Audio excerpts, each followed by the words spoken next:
Lashpreneurs, we did it. We are at our 200th episode of the Lessons of a Lashpreneur show. Can you believe it? 200 episodes. Y'all have been listening to me yammer on. Bless you. This is more of a celebration for you that you've done it. You've made it to 200 episodes with me. I so appreciate it.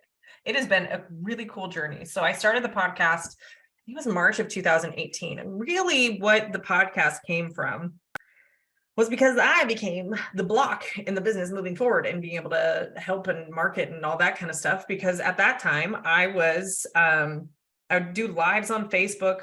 I don't remember if Instagram lives were a thing back then. I kind of want to think they weren't. So I was doing lives on Facebook. I was writing weekly emails. I was creating blogs, and I was also creating the content for social media. So I was doing a lot, right? Most of y'all are in that boat where you're doing all the things, and we had to find, it was me. I think I had one assistant at that time that was overseas, virtual assistant to help with some of the admin side of things, but I couldn't do that amount of content ongoing. I also had a 3-year-old son, and my daughter would have been about 4 or 5 months, right? So trying to be consistent in anything with kids that age, not pleasant. So really we looked at how could we leverage my time so that we could continue to market at the level that we wanted to grow our programs and our sales. And we had followed, gosh, I don't even remember who it was, but we had kind of learned of a process that you could record a podcast and then you clip out sections of that and use that, transcribe it to be a blog, and then that can go in an email, and then you can create clips and do stuff on social media just based off of the one original piece of content. And so it was like, amazing. Now all I have to do is create this podcast episode, and then I can hire a team or outsource a lot of that other stuff so that I'm only doing the one activity so I can do all the other things that need to happen, including coaching and building out programs and coming up with marketing strategy and parenting. But that's really where the origin of the podcast came from, is because I just had a bandwidth issue. I couldn't do all the things that we had been consistent in doing, or I had been consistent in doing. I was burning out. And so that was the origin of why the podcast started, so that we could get more information out to more people without me having to do all of that. And it's been really cool. I can't even listen back to the first couple episodes. Hey, Lashpreneurs. I think I still do that, but I had a whole format too that I thought was really cool back then, and it's just become so different. But we've kept the same intro for 4 years. Maybe I should re-record the intro. But that's really where it ultimately came from, was how can I get this information that I have in my head to more people? And honestly, you podcast listeners, you subscribers, you guys that leave reviews, you are the cream of the crop. In fact, I would say that I think almost 90% of the people in our mastermind, if not more than that, and definitely pretty much everybody we have in our Society Accelerator program, has been a podcast listener for a very, very long time. And I love it when I get Coaching Corner people on here and they're like, I've been listening forever. And I meet you guys in person. You're like, I've been a fan of your podcast for years. That is so rewarding for me, because the reality is that I sit in my home while my kids are at school, recording the stuff, talking to myself on a computer. And so I hope it's connecting with people, right? We get the validation of people liking it and listening to it religiously and then like telling me about it. But oftentimes it's a shot in the dark, because it's just me talking to myself, and then my team listens to my voice over and over again to edit this stuff. So all of that to say, thank you so much. Thank you so much for this journey. And please go on to our Instagram if you're listening to this around November 18th, when we are releasing this episode for a special giveaway that we're doing for the 200th episode. I won't tell you what it is. You have to go over to Instagram to see it, for a special little celebration we're doing for the 200th episode. In fact, we'll link the Instagram in the show notes so you can go there. So today's episode, in honor of the 200th episode and in honor of running a business, is really knowing your numbers. I don't think I've done some number-based episodes, but I want to simplify it and have a conversation around knowing your numbers for the purposes of paying yourself. I just got off an Instagram live kind of doing a poll target market research for this episode, because I could go so many different directions with numbers. I have become what I think is like a genius of numbers, because I've forced myself to, and I've known the importance of it. And really, since coming back from shutting the business down, that is where my time and energy has been spent, is in learning how the numbers of the business informed decisions and make it so much easier and more enjoyable to run a business. So that's really where my time and energy has been spent the last year and a half, 2 years. And I'm obsessed with numbers now. I didn't used to be. I made a very clear intention around the time we started the podcast to focus in and start to learn business finance because I had no idea what I was doing. And look, I have a business degree, right? I've taken accounting classes in college. I took a Microsoft Office class in college. I know how to use an Excel spreadsheet and still didn't know how to apply all of that to running a business and how to make decisions. And so it really has been an experience over the last 2 years of just diving in and understanding it and just getting familiar with it and not placing so much emotional meaning on what the numbers were saying, but just really picking a problem to solve and solving for one problem at a time.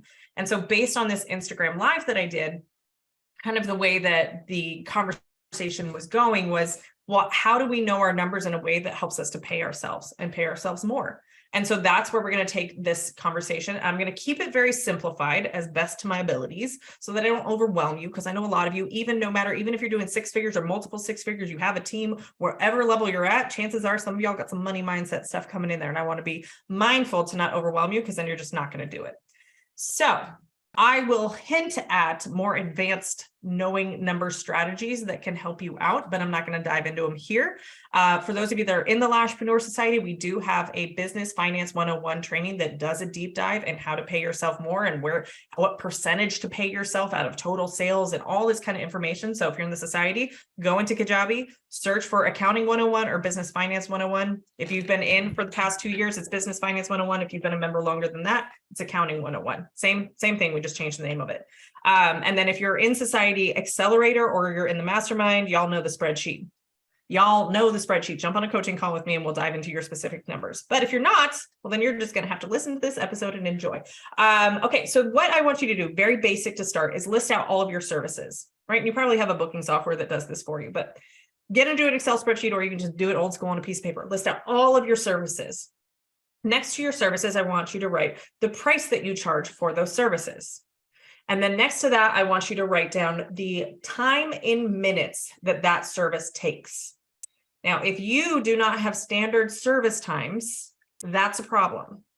So if you offer a classic 2-week fill, and some clients it takes 60 minutes and others it takes 90 minutes, and there's that one client that takes almost 2 hours, we've got a problem. That's the first problem to solve for. You need standardized service times because you need to have a predictable set time that it takes to get to a result. Now, those of you that are like, but some clients have so many lashes, it's because you have the expectation that 100% coverage is the result that you're getting your client. Tis not. Clients do not know the difference between 80% coverage and 90% coverage. You thinking this perfectionism, I has to be 100% coverage, is actually even a lie to yourself, because we don't lash 100% of lashes, right? So you need standardized service times. You need to be able to complete your service in a set period of time, whatever that time is, right? And we'll play with those numbers here in a second, but whatever that time is, pick the time and stick to it. Do what you got to do in that time to get the service done. And if you're not getting it done in a certain amount of time, then we need to have a conversation about efficiency and why it's taking you so long to do a service. So pick a time. So you've got your service list, you've got your price point for each service, and you've got your time. Now, here's where the math comes in. Go old school, get a calculator. What you're going to do is you're going to divide the price by the time in minutes. So if you have a $50 service and it takes you 60 minutes to do it, hold on. I got to pull up a calculator. I got to do the math too, because I just threw out numbers without being prepared. Hold on, calculator on my phone. So we've got a $50 service divided by 60 minutes. It's a 1 hour service. Okay. So that's going to give us 0.8333333, basically 83 cents per minute. That's the number that we want to get, is your sales per minute of time. That's the equation I want you to work on. Why?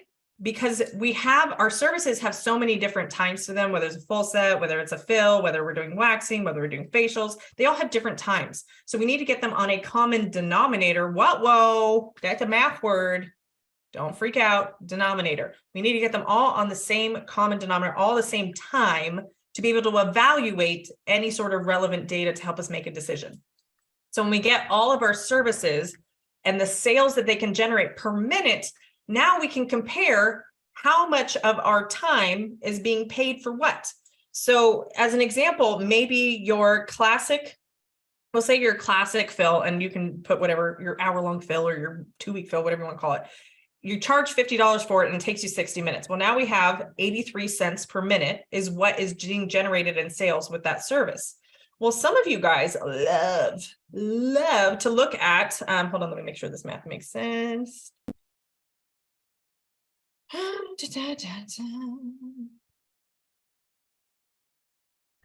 Okay, so volume, a lot of you want to do more volume services because you can charge more, which is totally fair. I totally agree with you. You can charge more for volume. In fact, you probably should. It's a higher level skill set.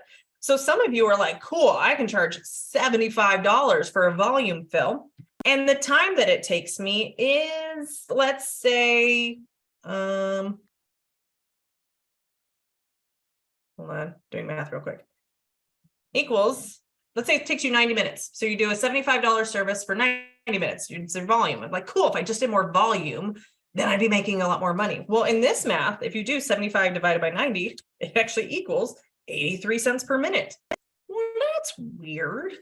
You're making more money, but the time that it takes you is what it's costing you for it to actually be the exact same amount. So if you take the $75 divided by 90 minutes, you are making the same sales per minute as you are with Classic.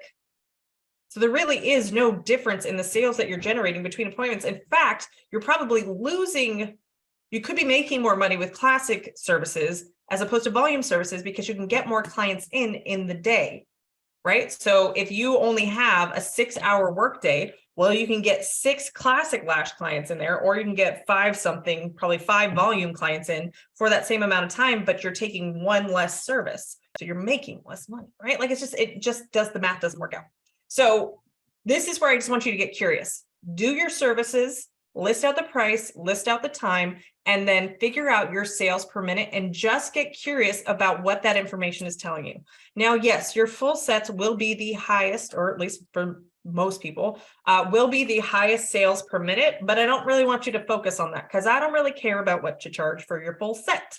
Your full set price is really what we're going to use to draw in and create scarcity through discounts, promotions, whatever. So your full set, whatever, it can fluctuate.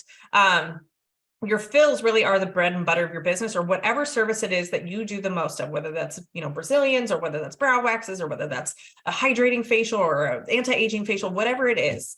Whatever the service you do the most of, if that is not generating a middle of the road or the highest amount of sales per minute, we have a pricing issue or we have a timing issue. This is where we can start to look at the data and make informed decisions in our business.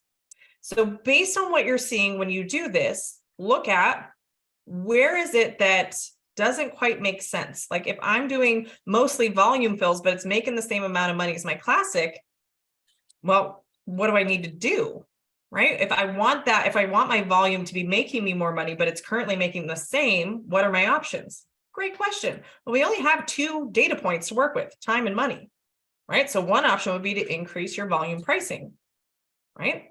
Solve for one problem at a time. I know where your head's going, but I have my clients and I'll lose clients and then I'll get new clients and all these clients and the marketing. I know where it's going. Don't worry. Solve for one problem at a time. We could raise your prices. Alternatively, we could lower the service time.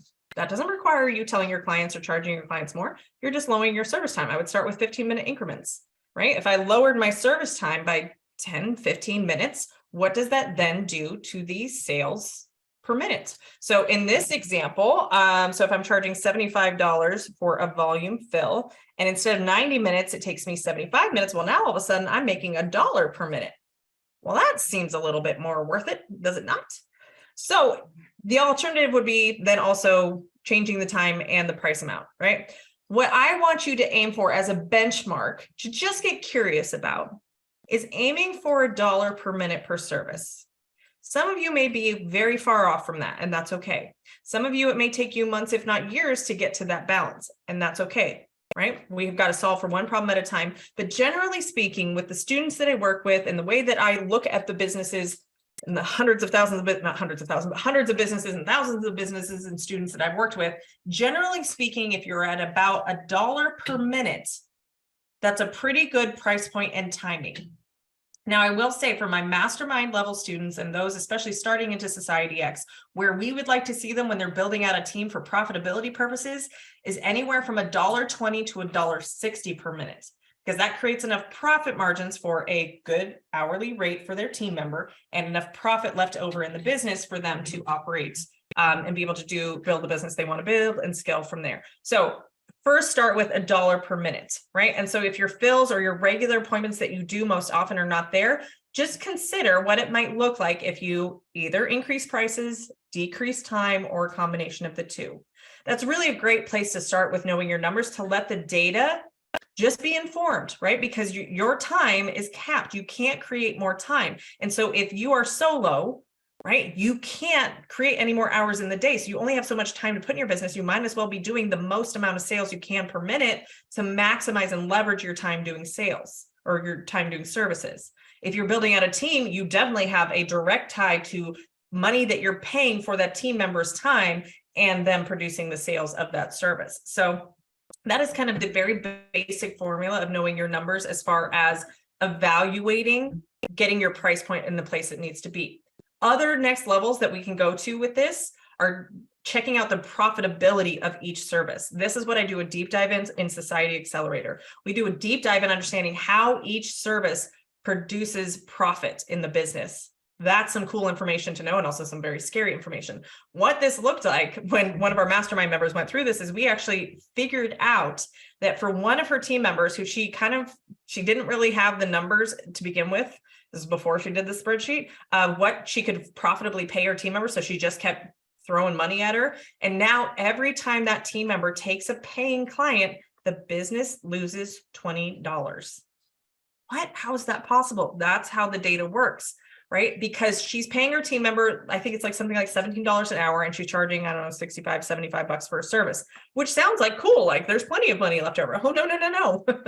All of the other parts of the business have to be paid for from what that team member is generating in sales. And the $17 an hour is not the only cost for the labor for the business, nor the supplies of the business and the service. So I can work through all that math with you. If you want to build out a team and you feel like you're not paying yourself and you're stuck in the treatment room, let's have a conversation about that on the Instagram DMs. But that's really where we can get to a next level, because when you get your profitability up, now all of a sudden you can see every time we take a classic fill client, the business is making $20, right? So you can really tie in what the service is doing and how it's bringing in more money in the business, not just covering expenses, but then more so than that. That's where it gets really fun to play with the data, and also really easy in stopping the emotions driving the decision-making. That's really what knowing your numbers, the benefit to you as an individual and the owner is. If you feel emotional, scared, fearful, afraid, mad, angry, frustrated, overwhelmed, all of those feelings that come from running your business, but you don't know why you're feeling that way because you don't have data or whatever the problem is, then we can't solve for anything. So then we just stay in the cycle of feeling that way. The data can give you a definition, or at least an example of why you're having the experience you're already having, because most of you are already having the experience you don't want to have, you just don't know why.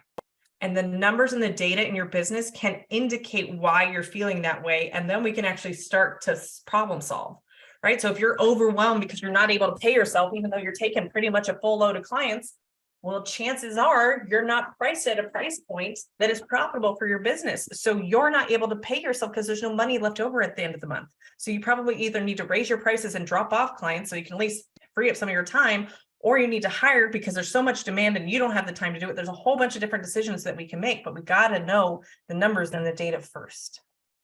So if numbers and data is confusing for you, we have trainings how to figure this stuff out inside the Lashpreneur Society. If you want to build out a team, or you've already built out a team, we have a much more advanced level knowing your numbers training that we can put you through inside of Society Accelerator, and definitely inside of our mastermind as well. So again, let's just have a conversation about that in the DMs on Instagram so I can help you and support you and guide you in the direction so that you don't have to continue to struggle without a plan to get you out of that. So all of that to say, happy 200th episode. Cheers to you. Thank you so much for coming on this journey. And here's to 200 more episodes. Let's do it. Let's have some fun.